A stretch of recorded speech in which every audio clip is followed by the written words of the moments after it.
जब आप इस वीडियो को देखने के तुरंत बाद यूनिवर्स से पैसे के अवसरों को पाना शुरू कर देंगे तो इस वीडियो के कमेंट बॉक्स में थैंक यू यूनिवर्स लिखना मत भूलिएगा, ठीक है? चलिए, क्या आपको पता है कुछ लोग प्रार्थना को शब्दों की एक सूची समझते हैं, जैसे कोई तय वाक्य बोल दिए और काम पूरा हो गया। लेकिन सच ये है कि प्रार्थना शब्दों से नहीं शुरू होती।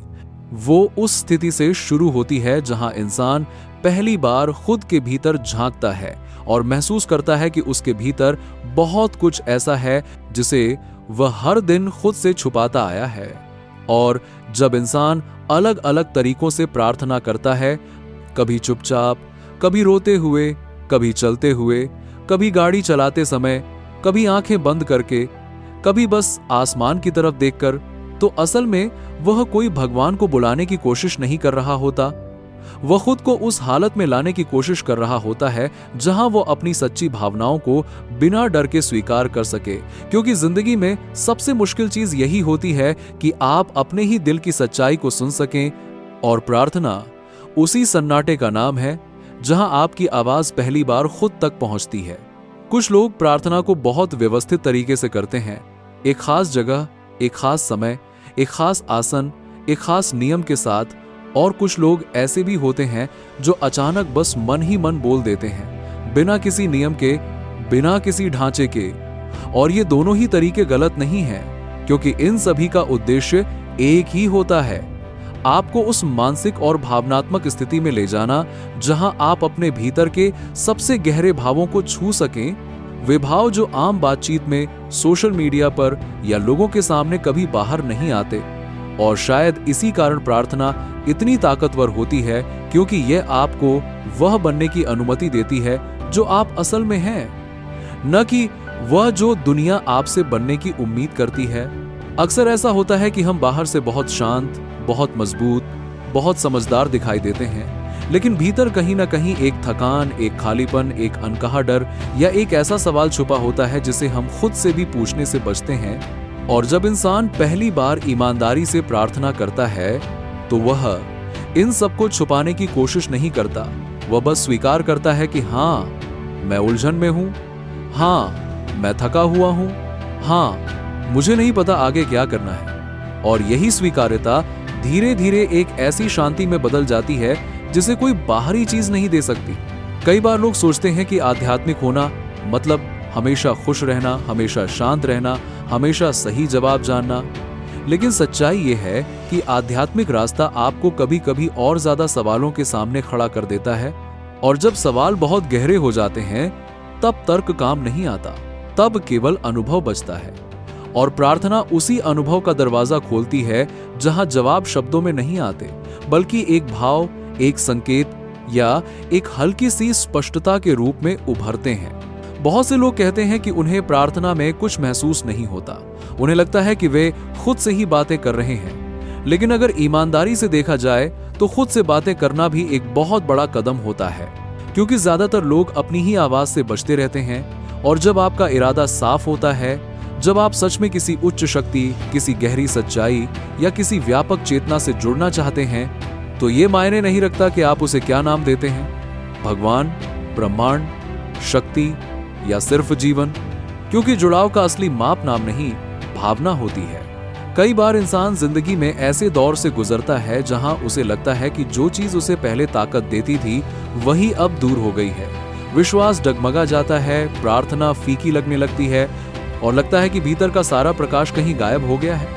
लेकिन यही वो समय होता है जब सबसे सूक्ष्म रूप में विश्वास वापस लौटता है, जैसे अंधेरे कमरे में एक छोटी सी दरार से आती हुई रोशनी। और उस वक्त प्रार्थना किसी रटने वाले वाक्य की तरह नहीं, बल्कि एक सादा सा सवाल बन जाती है कि क्या मैं फिर से जुड़ सकता हूँ, क्या मैं फिर से महसूस कर सकता हूँ। कुछ लोगों के लिए संगीत, मंत्र या सामूहिक गायन भी प्रार्थना का ही एक रूप बन जाता है, क्योंकि ध्वनि में वह क्षमता होती है जो भाषा से परे जाकर सीधा मन और हृदय को छू लेती है।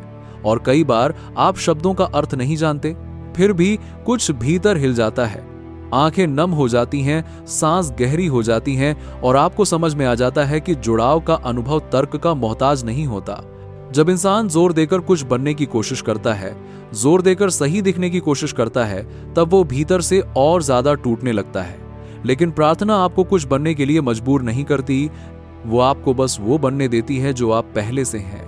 एक ऐसा इंसान जो सीख रहा है, गिर रहा है, उठ रहा है और फिर से रास्ता ढूंढ रहा है। और शायद यही कारण है कि सच्ची प्रार्थना में कोई दिखावा नहीं होता, वहां कोई प्रदर्शन नहीं होता, सिर्फ एक सच होता है जिसे आप पहली बार बिना डर के स्वीकार करते हैं। धीरे धीरे जब ये जुड़ाव गहराता है तो इंसान ये महसूस करने लगता है कि उसका अकेलापन थोड़ा कम हो गया है, उसके डर थोड़े हल्के हो गए हैं और उसकी जिंदगी में एक ऐसा केंद्र बन गया है जहां से वो बार बार लौट सकता है, चाहे बाहर की दुनिया कितनी भी अव्यवस्थित क्यों ना हो। और यहीं से सेवा का भाव जन्म लेता है, क्योंकि जब आप भीतर से भरे हुए होते हैं तभी आप दूसरों के लिए कुछ दे पाते हैं। और जब आप सेवा में होते हैं तो खोने का डर अपने आप कम होने लगता है।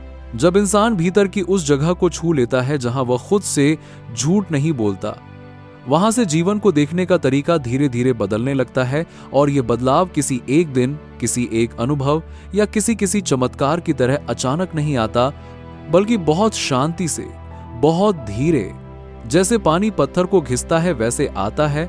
और इसी प्रक्रिया में इंसान ये समझना शुरू करता है कि उसका असली संघर्ष बाहर की परिस्थितियों से नहीं, बल्कि उसके भीतर चल रही आवाजों से है। वह आवाजें जो उसे बार बार कहती हैं कि तुम पर्याप्त नहीं हो, तुम पीछे रह गए हो, तुम गलत हो। और जब प्रार्थना या भीतर का संवाद गहरा होता है तो पहली बार उन आवाजों पर पूरा भरोसा डगमगाने लगता है। ज्यादातर लोग ये समझते हैं कि जीवन की दिशा तभी बदलेगी जब हालात बदलेंगे, जब पैसा आएगा, जब पहचान मिलेगी, जब रिश्ते सुधरेंगे, जब डर खत्म हो जाएगा।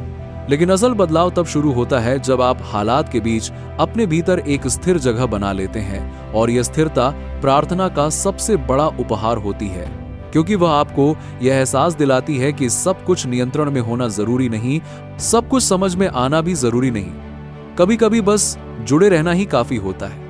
कई लोग अपने जीवन में एक ऐसे मोड़ पर पहुंचते हैं जहां उन्हें लगता है कि वे खो गए हैं, कि जो रास्ता उन्होंने चुना था वह अब सही नहीं लग रहा, कि जो पहचान उन्होंने बनाई थी वह अब घुटन देने लगी है। और ऐसे समय में बाहर से कोई सलाह काम नहीं आती, कोई मोटिवेशनल शब्द दिल को नहीं छूता। और तब इंसान या तो खुद से भागने लगता है या भीतर की ओर मुड़ने लगता है। और जो भीतर की ओर मुड़ता है वही धीरे धीरे उस शांत प्रश्न से टकराता है कि अब आगे कैसे जीना है, न कि सिर्फ क्या करना है। प्रार्थना का एक अनकहा पहलू यह भी है कि वह इंसान को सेवा की ओर ले जाती है, लेकिन सेवा किसी बड़े मंच पर खड़े होकर भाषण देने का नाम नहीं है। सेवा कभी कभी किसी की बात ध्यान से सुन लेना होती है, किसी के दर्द को बिना जज किए स्वीकार कर लेना होती है, अपने अहंकार को थोड़ा पीछे रख देना होती है। और जब इंसान इस भाव में जीने लगता है तो जीवन में उद्देश्य अपने आप साफ होने लगता है, क्योंकि उद्देश्य तब पैदा नहीं होता जब आप खुद को केंद्र में रखते हैं, वह तब पैदा होता है जब आप खुद से थोड़ा बाहर निकलते हैं। आज की दुनिया में सबसे बड़ी समस्या ये नहीं है कि लोगों के पास विकल्प कम है, बल्कि ये है कि उनके भीतर स्पष्टता कम है। हर कोई कुछ न कुछ बनना चाहता है, लेकिन कोई ये नहीं पूछता कि वो बन क्यों रहा है। और जब ये क्यों साफ नहीं होता, तब चाहे आप कितनी भी सफलता पालें, भीतर एक खालीपन बना रहता है। और उस खालीपन को न पैसा भर पाता है, न तारीफ, न उपलब्धियां, क्योंकि वह खालीपन बाहरी नहीं भीतरी होता है और उसका समाधान केवल भीतर से ही निकलता है। अक्सर लोग ये सोचकर प्रार्थना छोड़ देते हैं कि उन्हें जवाब नहीं मिले, लेकिन शायद जवाब न मिलना भी एक जवाब होता है। शायद वो संकेत होता है कि कुछ सवालों के उत्तर तुरंत मिलने के लिए नहीं होते, बल्कि उस इंसान को बदलने के लिए होते हैं जो सवाल पूछ रहा है। और जब इंसान ये स्वीकार कर लेता है कि हर चीज अभी स्पष्ट होना जरूरी नहीं, तब उसके भीतर एक गहरी विनम्रता जन्म लेती है जो जीवन को सहने नहीं, जीने योग्य बना देती है। धीरे धीरे यह भी समझ में आता है कि जीवन में सबसे भारी बोझ हमारी अपेक्षाएं होती हैं, खुद से, दूसरों से और उस शक्ति से भी जिसे हम मानते हैं। और जब प्रार्थना परिपक्व होती है तो वो मांगों की सूची नहीं रह जाती, बल्कि एक समर्पण बन जाती है, जहां इंसान ये कहने लगता है कि मैं पूरी तरह नहीं जानता, लेकिन मैं सीखने को तैयार हूं। मैं नियंत्रण नहीं कर सकता, लेकिन मैं ईमानदार रह सकता हूं। बहुत से लोग आध्यात्मिक रास्ते पर चलकर ये सोचते हैं कि अब उन्हें कभी डगमगाना नहीं चाहिए, कभी टूटना नहीं चाहिए, लेकिन सच तो यह है कि भीतर का रास्ता और भी संवेदनशील बना देता है। आप पहले से ज्यादा महसूस करने लगते हैं, पहले से ज्यादा गहराई से दुख और खुशी दोनों को जीने लगते हैं। और यही मानव होने का असली अनुभव है, जहां आप खुद को कठोर नहीं बल्कि खुला रखते हैं। कभी कभी जीवन आपको ऐसी परिस्थितियों में डाल देता है जहां आपके सारे पुराने जवाब बेकार लगने लगते हैं, आपकी सारी धारणाएं टूटने लगती हैं, और वही क्षण सबसे डरावना भी होता है और सबसे सच्चा भी, क्योंकि वहीं से एक नया संवाद शुरू होता है। एक ऐसा संवाद जो किताबों से नहीं, अनुभव से पैदा होता है। और प्रार्थना उस संवाद का माध्यम बन जाती है, न कि समाधान की गारंटी। जब इंसान ये समझ लेता है कि प्रार्थना का अर्थ कुछ पाने से ज्यादा कुछ बनने का है, तब जीवन में एक अलग ही हल्कापन आ जाता है। आप हर दिन को एक परीक्षा नहीं, एक यात्रा की तरह देखने लगते हैं। आप खुद को कठोरता से नहीं, करुणा से आंकने लगते हैं। और शायद यही वह बदलाव है जिसकी तलाश में लोग सालों भटकते रहते हैं। जब इंसान इस यात्रा के आखिरी पड़ावों की ओर बढ़ता है, तो उसे यह एहसास होने लगता है कि जीवन का उद्देश्य किसी एक जवाब तक पहुंचना नहीं था, बल्कि उन सवालों के साथ जीना सीखना था जिनसे वो पहले डरता था। और इस समझ के साथ एक अजीब सी शांति आती है, क्योंकि अब उसे यह साबित नहीं करना होता कि वह सही है। अब उसे सिर्फ यह सच्चा रहना होता है कि वह जो जी रहा है वह ईमानदारी से जी रहा है। और यहीं से जीवन में वह गहराई आती है जो किसी बाहरी सफलता से नहीं मिल सकती। बहुत लोग सोचते हैं कि भीतर का रास्ता अपनाने का मतलब दुनिया से कट जाना है, जिम्मेदारियों से भाग जाना है। लेकिन असल में जब इंसान भीतर से जुड़ता है, तब वो ज्यादा जिम्मेदार बनता है, क्योंकि अब वह अपने कर्मों की जिम्मेदारी दूसरों पर नहीं डालता। वह ये नहीं कहता कि हालात ने मुझे ऐसा बना दिया, बल्कि यह स्वीकार करता है कि मैं हर परिस्थिति में किस तरह प्रतिक्रिया देता हूं, वही मेरी असली पहचान बना रही है। और यही स्वीकार्यता इंसान को धीरे धीरे परिपक्व बनाती है। इस स्तर पर आकर इंसान को यह भी समझ आता है कि दर्द से बचना जीवन का लक्ष्य नहीं हो सकता, क्योंकि दर्द एक शिक्षक की तरह आता है, कभी कठोर, कभी मौन, कभी लंबा। और जब इंसान दर्द से भागने की बजाय उसके साथ बैठना सीख लेता है, तो वह देखता है कि दर्द केवल तोड़ता नहीं, वह तराशता भी है। और प्रार्थना या भीतर का संवाद उसी साहस को जन्म देता है कि आप अपने असहज भावों से भागे नहीं, उन्हें सुने, समझें और फिर धीरे धीरे उनसे आगे बढ़ें। कई बार जीवन आपको ऐसे मुकाम पर लाता है जहां आप थक जाते हैं, जहां आपको लगता है कि आपने सब कुछ आजमा लिया, हर तरीका देख लिया, लेकिन कुछ भी स्थायी सुकून नहीं दे रहा। और वही थकान अगर सही दिशा में मुड़ जाए तो वह हार नहीं बल्कि समर्पण बन जाती है। जहां आप पहली बार अपने अहंकार को नीचे रखकर कहते हैं कि अब मैं अकेले नहीं चलना चाहता, अब मैं जुड़कर चलना चाहता हूं। और वहीं से जीवन का भार थोड़ा हल्का हो जाता है। धीरे धीरे यह भी साफ होने लगता है कि जीवन में हर चीज को ठीक करना आपका काम नहीं है, हर किसी को बदलना आपकी जिम्मेदारी नहीं है, और हर परिस्थिति को नियंत्रित करना न तो संभव है और न जरूरी।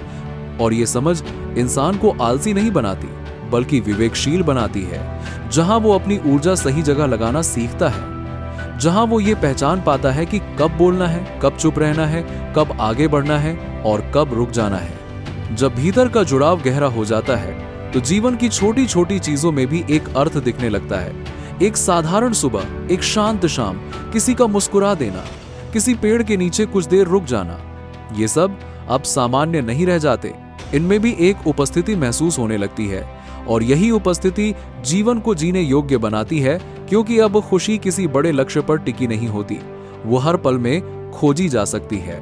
इस यात्रा में इंसान यह भी सीखता है कि खुद के साथ दयालु होना कमजोरी नहीं है बल्कि सबसे बड़ी ताकत है, क्योंकि जो इंसान खुद से कठोर रहता है वो दुनिया से भी कठोर हो जाता है, और जो खुद को समझना सीख लेता है वही दूसरों को भी समझ पाता है। और यही समझ सेवा का सबसे शुद्ध रूप बन जाती है, बिना शोर के, बिना प्रचार के।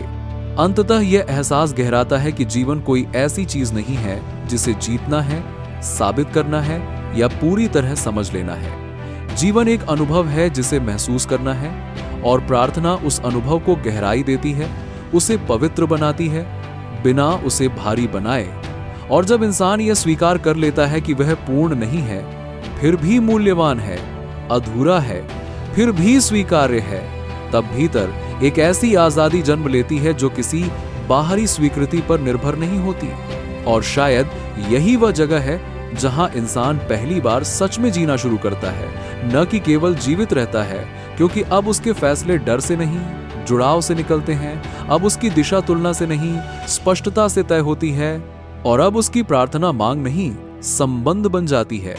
एक ऐसा संबंध जो उसे हर दिन याद दिलाता है कि चाहे रास्ता स्पष्ट हो या धुंधला, वो अकेला नहीं है। यहीं इस यात्रा का आखिरी हिस्सा पूरा होता है। लेकिन असल यात्रा यहीं खत्म नहीं होती, क्योंकि ये कोई कहानी नहीं जिसे बंद किया जा सके। ये एक प्रक्रिया है जिसे रोज जिया जाता है, हर सुबह, हर उलझन में, हर नए सवाल के साथ। और यही जीवन का सबसे सुंदर रहस्य है। अगर आपने अभी तक चैनल को सब्सक्राइब नहीं किया तो अभी सब्सक्राइब कर लीजिए। साथ ही नीचे कमेंट में लिखिए आई एम ग्रेटफुल और यूनिवर्स की सभी ब्लेसिंग के लिए ग्रैटिट्यूड दिखाएं। धन्यवाद।